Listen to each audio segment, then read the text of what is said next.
नमस्ते छात्रों। आज हम जो कल की श्रृंखला चल रही थी संविधान की, उसमें हमने 2 टॉपिक संविधान सभा और प्रस्तावना और इसके बाद में हमने संविधान की विशेषताओं के बारे में जाना। आज हम नए टॉपिक के बारे में जानेंगे जो है फंडामेंटल राइट यानी मौलिक अधिकार। तो हमने पहले भी जाना होगा कि मौलिक अधिकार जो कि हमको संविधान में दिए गए हैं वह अमेरिका से गृहीत किए गए हैं, यानी कि अमेरिका के संविधान से लिए गए हैं। तो आज हम जो मौलिक अधिकारों के बारे में जानेंगे उनमें प्रमुख जो मौलिक अधिकार है उनमें से जो संपत्ति का अधिकार है अनुच्छेद 31, उसको हमारे जो मौलिक अधिकार मुख्य हैं उनसे हटाकर केवल कानूनी अधिकार बना दिया गया है। यानी अनुच्छेद 31 में था वो संपत्ति का अधिकार, उसको अनुच्छेद 300 के भाग के में रखा गया जो कि कानूनी अधिकार है, मौलिक अधिकार नहीं है। तो हमारे मौलिक अधिकार पहले 7 थे और अब कितने रह गए हैं? 6 रह गए हैं, जिनमें पहला है समानता 14 से 18, यानी अनुच्छेद बता रहा हूँ 14 से 18 अनुच्छेद में। इसके बाद में 19 से 22 स्वतंत्रता का अधिकार, और इसके बाद में जिसके बाद में धार्मिक स्वतंत्रता के बाद में शोषण के विरुद्ध अधिकार अनुच्छेद 23 और 24। इसके बाद में 24 से लेकर 28 तक हमारे संविधान में धार्मिक स्वतंत्रता का मौलिक अधिकार दिया गया है। इसके बाद में 29 और 30 में शिक्षा और संस्कृति का अधिकार दिया गया है, और जो हमने बताया संपत्ति का अधिकार उसको हटा दिया गया है, वो अनुच्छेद 31 में था। और अनुच्छेद 32 में अनुच्छेद 32 में संवैधानिक उपचारों का उपबंध, कौन सा अधिकार है? संवैधानिक उपचारों का उपबंध, जो अनुच्छेद 32 में है। इसके तहत 5 क्या जारी की जाती है? 5 रिट जारी की जाती है। 5 कौन क्या जारी की जाती है? 5 रिट जारी की जाती है, जिनमें पहली रिट है बंदी प्रत्यक्षीकरण, परमादेश, प्रतिषेध, उत्प्रेषण और अधिकार परीक्षा, यानी ये 5 है अनुच्छेद 226 के तहत जारी की जाती है। तो आज हम प्रमुख जो मौलिक अधिकार है उनके बारे में संपूर्ण रूप से व्याख्या करते हुए जानकारी लेंगे। देखते हैं पहला मौलिक अधिकार। और इससे पहले मैं आपको ये और बता दूं कि अनुच्छेद 12 और 13 अपन पढ़ते हैं कि 12 से लेकर 35 तक मौलिक अधिकार दिए गए हैं भाग 3 में, लेकिन 12 और 13 का नॉलेज नहीं रहता। तो 12 क्या है? नैतिक और जो हमारे नैतिक विकास, मानसिक विकास के लिए जो अधिकार दिए गए हैं उनके बारे में अनुच्छेद 12 है। इसके बाद अनुच्छेद 13 वह यह प्रावधान करता है कि न्यायालय या सुप्रीम कोर्ट के द्वारा इन जो भी मुख्य अनुच्छेद दिए गए हैं यानी मौलिक अधिकार, उनका पालन किया जाएगा और उनको लागू किया जाएगा। तो ये इसके बारे में है। और इसके बाद हम 32 के बाद 33, 34, 35 पढ़ते हैं तो उनमें भी इनका ही प्रावधान है। तो अब हम अनुच्छेदों का या मौलिक अधिकारों का ब्रीफली अध्ययन करेंगे। तो हम मौलिक अधिकार टॉपिक डाल रखा है, मौलिक अधिकार फंडामेंटल राइट इंग्लिश में कहते हैं इनको। तो हम पहला अनुच्छेद देखते हैं। पहला अनुच्छेद जो कि मौलिक अधिकारों का है समानता का अधिकार, उसमें अनुच्छेद 14। तो समानता का अधिकार, पहला अधिकार कौन सा जानेंगे हम? पहला मौलिक अधिकार है समानता का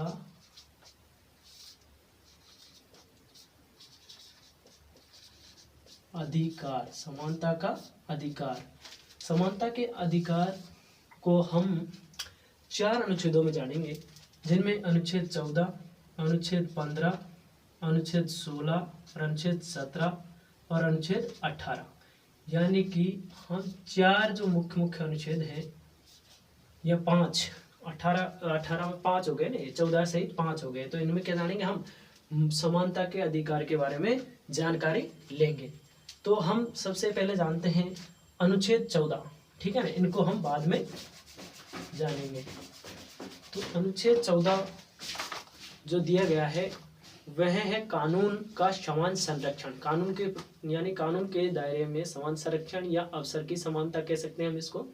तो कानून का क्या है? समान संरक्षण दिया गया है अनुच्छेद 14 में। अनुच्छेद 14 में क्या दिया गया है? कानून का समान संरक्षण।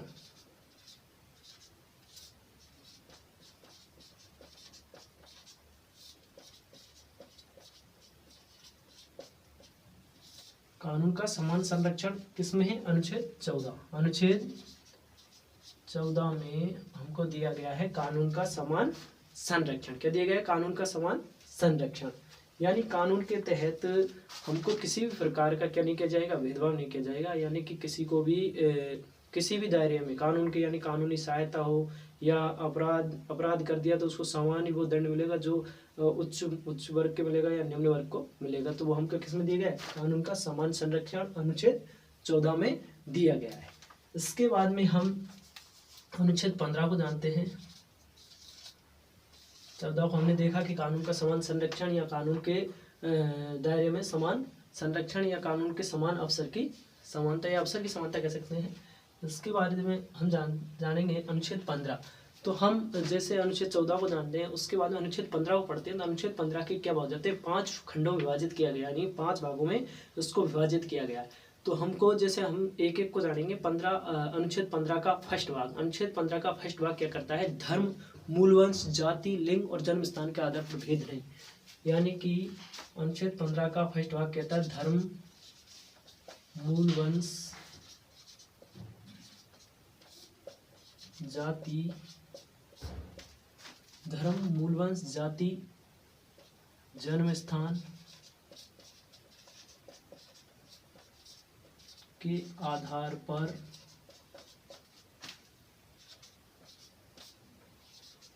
भेद नहीं करेगा। क्या राज्य क्या नहीं करेगा,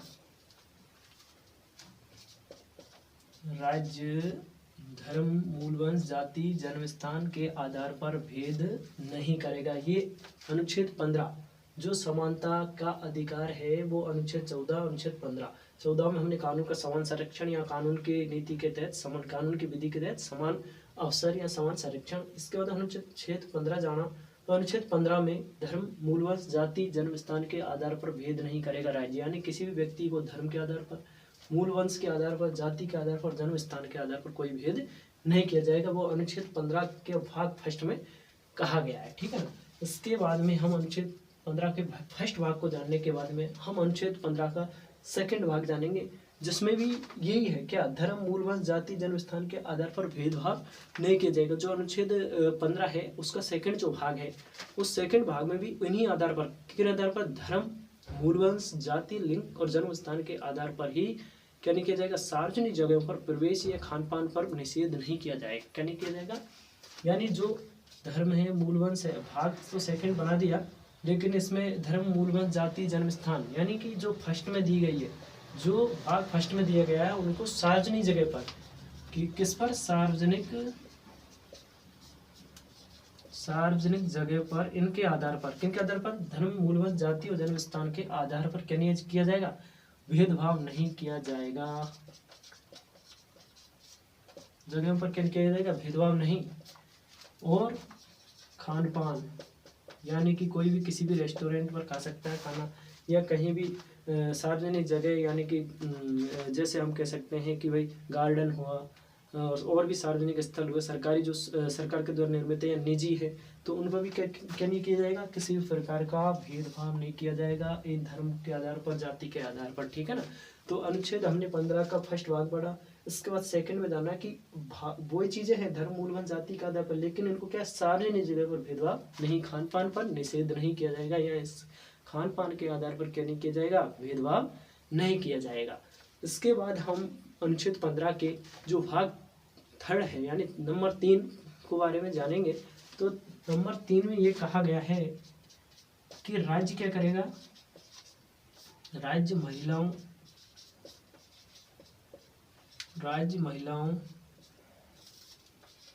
व बच्चों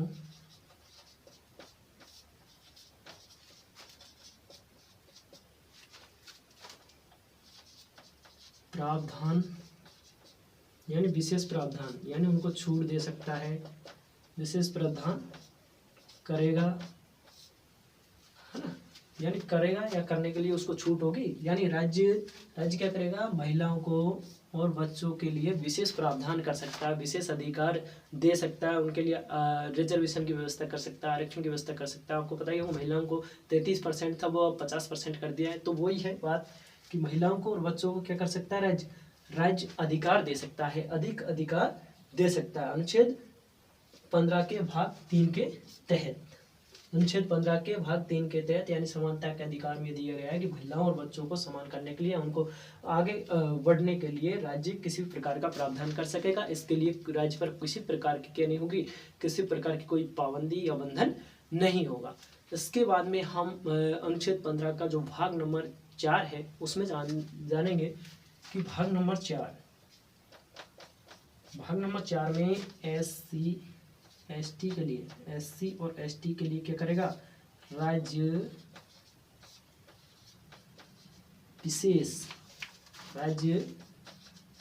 क्या करेगा, विशेष प्रावधान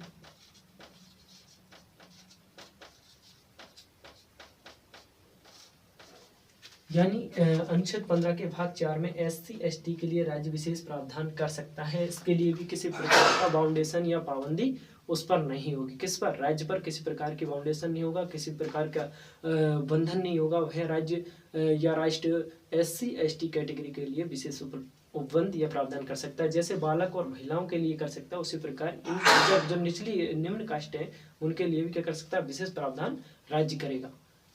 तो इसके बाद में हमने ये जाना कि अनुच्छेद 14 में कानून के समान संरक्षण है। इसके बाद अनुच्छेद 15 में धर्म है, मूल वंश, जाति, यानी धर्म, मूल वंश, जाति, जन्म स्थान के आधार पर भेद नहीं करेगा।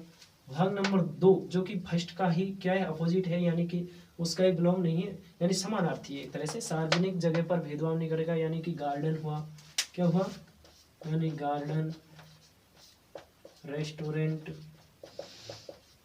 आदि पर क्या नहीं करेगा, किसी प्रकार का भेदभाव, खान पान से रिलेटेड किसी प्रकार का भेदभाव नहीं करेगा। इसी प्रकार भाग 3 में राज्य महिलाओं व बच्चों के लिए विशेष प्रावधान करेगा। इसके बाद भाग 4 में SC/ST के लिए क्या करेगा, राज्य ST/SC के लिए राज्य विशेष प्रावधान करेगा। क्या, किसके तहत, अनुच्छेद 15 के तहत। किसके तहत, अनुच्छेद 15 के तहत, ठीक है ना।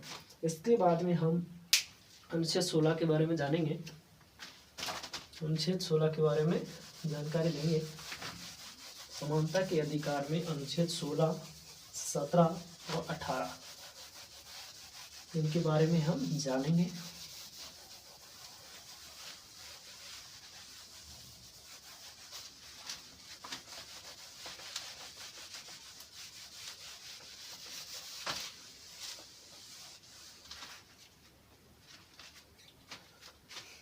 और एक बात और है कि जो मौलिक अधिकार दिए गए हैं वो किस में दिए गए हैं, संविधान के भाग 3 में दिए गए हैं, ठीक है। 3 में कहाँ से कहाँ तक, 3 में 12 से 35 अनुच्छेद तक, ठीक है ना, अनुच्छेद 12 से 35 तक, ठीक। अब समानता के अधिकार में हमने अनुच्छेद 14 को जान लिया, और कुछ किसको जान लिया, 14 को जान लिया, 15 को जान लिया, और अब जानेंगे हम अनुच्छेद 16।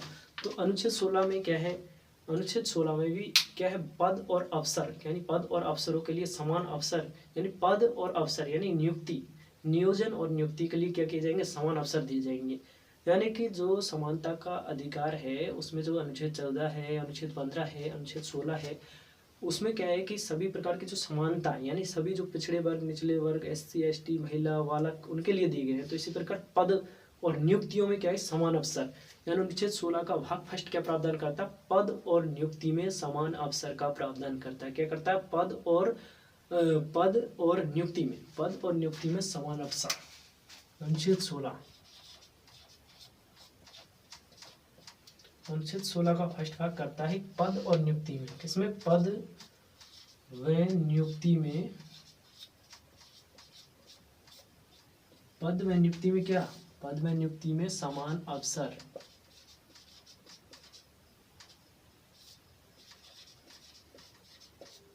तो अनुच्छेद 16 का फर्स्ट भाग प्रावधान करता है पद में नियुक्ति में समान अवसर का प्रावधान करता है। कौन सा, अनुच्छेद 16 का फर्स्ट भाग, ठीक है ना। इसके बाद सेकंड भाग, तो सेकंड भाग ये कहता है कि पद और नियुक्ति में ही जो पद और नियुक्ति में या नियोजन में, यानी कि नियुक्ति व नियोजन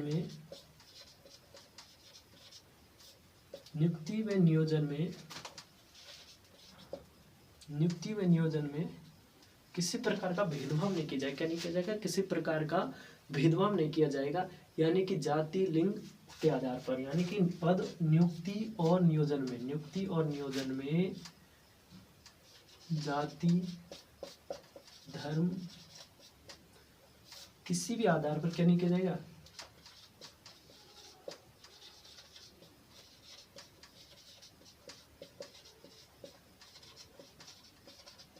भेदभाव नहीं, राज्य क्या नहीं करेगा, राज्य नियुक्ति में नियोजन में जाति में धर्म किसी भी आधार पर भेदभाव नहीं करेगा। ये अनुच्छेद 16 का भाग सेकंड कहता है। ठीक है ना। भाग सेकंड में क्या है, भाग फर्स्ट में पढ़ा हमने पद व अन्य में नियुक्ति, यानी पद में या अन्य में नियुक्ति के संबंध में समान अवसर, और राज्य में नियोजन में नियुक्ति में जाति लिंग के आधार पर किसी प्रकार का भेदभाव राज्य क्या नहीं करेगा, राज्य करेगा नहीं। ठीक है ना। इसी प्रकार भाग थर्ड है। भाग थर्ड में संसद को यह शक्ति दी गई है कि वह पद में नियुक्ति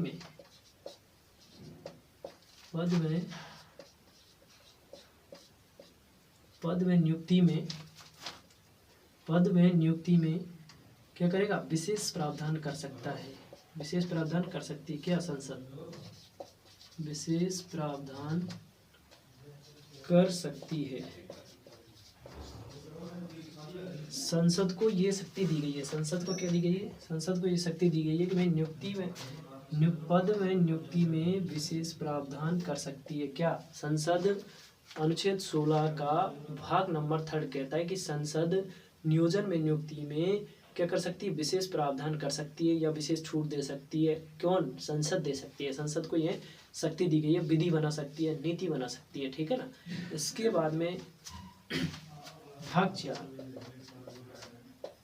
4 में क्या कहा गया, यानी अनुच्छेद 16 के भाग 4 में पिछड़े नागरिकों के संबंध में, यानी कि पिछड़े जो नागरिक हैं इनको यानी पहले उनके साथ बुरा बर्ताव किया गया, उनको लाभ नहीं दिया गया, तो पिछड़े नागरिकों के पक्ष में क्या, नियुक्ति और पदों में समान अवसर या समान प्रावधान करने से कोई नहीं रोक सकता। यानी कि पिछड़े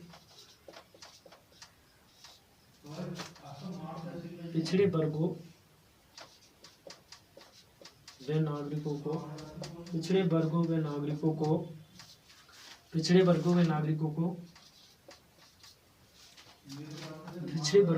नागरिकों को विशेष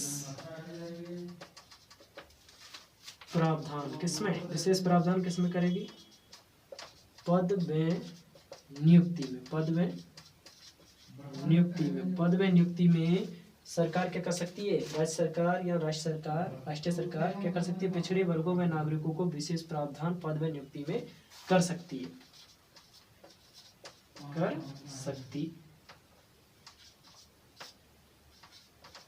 यानी कि अनुच्छेद 16 का जो भाग नंबर 4 है वो पिछड़े वर्गों व नागरिकों को क्या कर सकती है, विशेष प्रावधान पद व नियुक्ति में कर सकती है, समान करने के लिए। किसके लिए, समान करने के लिए। कौन कर सकती है, संसद कर सकती है। तो ये शक्ति भी किसमें दी गई है, पिछड़े वर्गों के लिए। विशेष कह दिया इसमें पिछड़े वर्गों के लिए। इसमें पद नियुक्ति का प्रावधान संसद कर सकती है, उसकी संसद में नहीं दे सकती।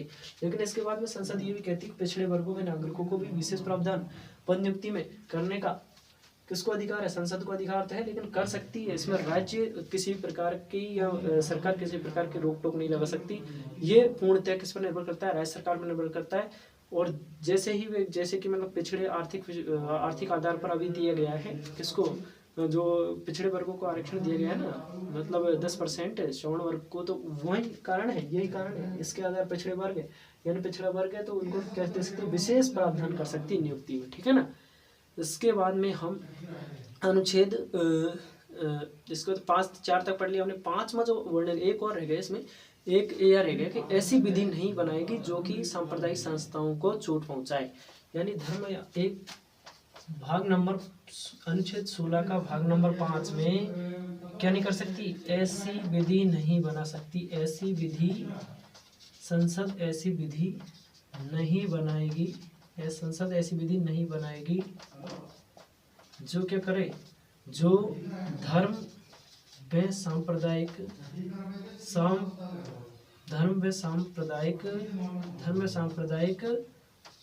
दंगे को भड़काए। नहीं कर सकती। ऐसी विधि संसद नहीं बना सकती, बनाएगी राज्य सरकार जो धर्म व सांप्रदायिक दंगे को क्या करे, भड़काए या धर्म को, किसी भी धर्म को चोट पहुंचाए। ठीक है ना। तो अनुच्छेद 16 ये कहता है कि पद में नियुक्ति में समान अवसर का प्रावधान करेगा। अनुच्छेद 16 का भाग नंबर 2 कहता है नियुक्ति व नियोजन में जाति धर्म में किसी भी आधार पर भेदभाव नहीं करेगा। और अनुच्छेद 16 का भाग नंबर 3 कहता है कि संसद पद में नियुक्ति में विशेष प्रावधान कर सकती है।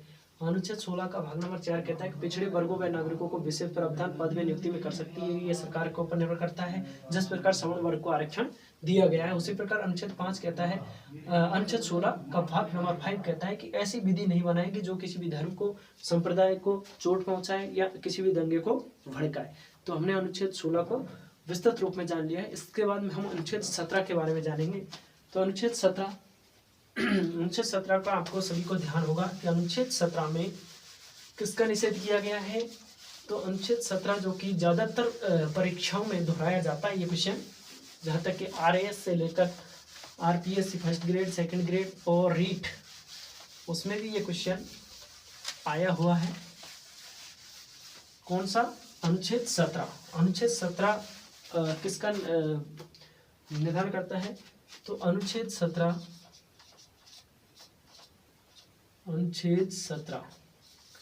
ये अस्पृश्यता का निषेध करता है। किसका निषेध करता है? अस्पृश्यता का निषेध। अस्पृश्यता का मतलब हो गया छुआछूत का निषेध करता है अनुच्छेद 17। पूर्णतः निषेध, यानी कि कोई भी आदमी किसी भी धर्म, वर्ग, जाति, मूल, वंश, जन्म स्थान के आधार पर किसी प्रकार का क्या नहीं करेगा, अस्पृश्यता नहीं करेगा, किसी प्रकार छुआछूत नहीं कर सकता। ये अनुच्छेद 17 प्रावधान करता है। इसलिए ये वेरी वेरी इंपॉर्टेंट अनुच्छेद है, किसी भी एग्जाम में ज़्यादातर आता है। ठीक है ना। ये बहुत मोस्ट क्वेश्चन है। अस्पृश्यता, छुआछूत का पूर्णतः निषेध, ये अनुच्छेद 17 प्रावधान करता है। इसके बाद में हम अनुच्छेद 18, यह भी समानता के अधिकार में चल रहे हैं। हमने अनुच्छेद 16 जान लिया, इसके बाद में हमने अनुच्छेद 17 जान लिया और अब हम जानेंगे अनुच्छेद 18। तो अनुच्छेद 18 आपको पता ही होगा, अनुच्छेद 18 में उपाधियों के बारे में ज़्यादातर वर्णन है। तो अनुच्छेद 18 का भाग फर्स्ट कहता है, इसमें भी 4 भाग बांटे गए हैं। अनुच्छेद 18 में कितने भाग हैं? अनुच्छेद 18 में भी 4 भाग बतलाए गए हैं। तो हम अनुच्छेद 18 के भाग नंबर पहला, अनुच्छेद 18 का भाग नंबर फर्स्ट। तो अनुच्छेद 18 के भाग नंबर फर्स्ट में यह प्रावधान किया गया है कि राज्य सेना और विद्या संबंधी सिवाय कोई उपाधि नहीं प्रदान करेगा। यानी कि राज्य क्या नहीं करेगा? राज्य एक तो सेना को छोड़कर, एक विद्या का मतलब शिक्षा,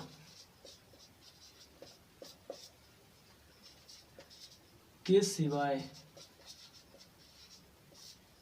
किसी भी प्रकार की उपाधि प्रदान नहीं करेगा। किसी भी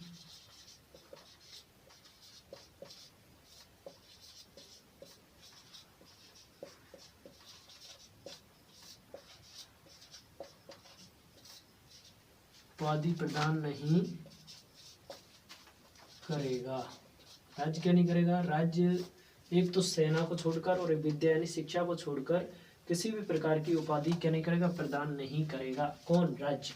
तो अनुच्छेद 18 का भाग नंबर फर्स्ट में ये वर्णन किया गया कि सेना और शिक्षा को छोड़कर किसी प्रकार की उपाधि राज्य प्रदान नहीं करेगा। यानी कि एक तो सेना में जो परमवीर चक्र उपाधि है, शौर्य चक्र आदि जो भी दिए जाते हैं उनमें, और शिक्षा संबंधी जैसे भारत रत्न है, पद्म भूषण है, भूषण पुरस्कार है, जो भी है, मतलब शिक्षा और सेना संबंधी, उनके अलावा किसी प्रकार की उपाधि राज्य प्रदान नहीं करेगा। और अनुच्छेद जो 18 है उसका भाग नंबर सेकंड भी यही प्रावधान करता है कि विदेश से, भाग नंबर सेकंड क्या करता है कि विदेश से किसी भी प्रकार की उपाधि, किसी भी प्रकार की उपाधि ग्रहण नहीं करेगा। किसी प्रकार की उपाधि ग्रहण नहीं करेगा। यानी राज्य का नागरिक या राष्ट्र का नागरिक किसी भी प्रकार की उपाधि अन्य देश से या विदेश से, यानी कि अपने देश में रह रहा है तो वो दूसरे देश से किसी प्रकार की उपाधि ग्रहण नहीं करेगा, ठीक है ना। इसके बाद में भाग नंबर 3 जो कि अनुच्छेद 18 का भाग नंबर 3 है, वह कहता है कि जो भारत का नागरिक है, जो भारत का नागरिक है और जो भारत का नागरिक नहीं है, यानी जो भारत का नागरिक नहीं है, भारत का नागरिक है वो तो बिना राष्ट्रपति की अनुमति के यानी कि कोई भी शिक्षा संबंधी अपने देश में ले सकता है, लेकिन जो भारत का नागरिक नहीं है और वो भारत में कार्यरत है, भारत में कार्यरत है, किसी भी पद पर कार्यरत है, किसी भी पद पर कार्यरत है या आसित है, तो वह क्या नहीं करेगा, वह बिना राष्ट्रपति की अनुमति के दूसरे देश से उपाधि नहीं लेगा। यानी कि भाग नंबर 3 कहता है कि कोई व्यक्ति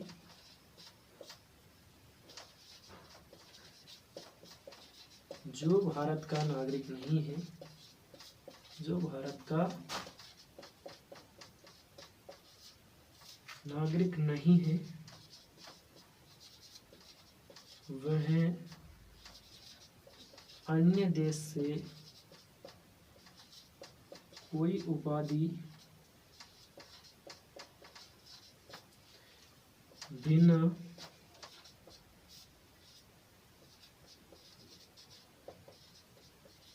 राष्ट्रपति की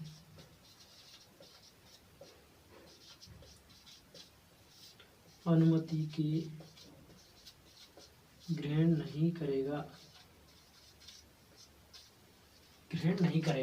यानी कोई भी व्यक्ति जो भारत का नागरिक नहीं है और भारत में किसी पद पर आसीन है, वह अन्य देश से कोई भी उपाधि बिना राष्ट्रपति की अनुमति के ग्रहण नहीं करेगा। यानी कि जो भी भारत में विदेश का रह रहा है और वह यहाँ पर किसी पद पर आसीन है, तो वह जब तक राष्ट्रपति अनुमति नहीं देगा तब तक वह दूसरे देश से क्या नहीं करेगा, वह दूसरे देश से किसी भी प्रकार की उपाधि को क्या नहीं करेगा, ग्रहण नहीं करेगा, ठीक है ना।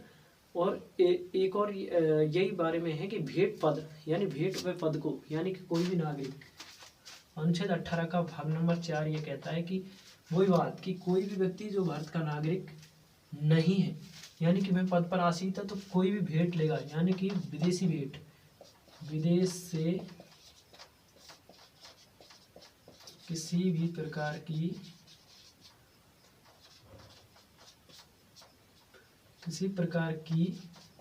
भेंट, किसी प्रकार की भेंट पद को बिना राष्ट्रपति की अनुमति के, बिना राष्ट्रपति की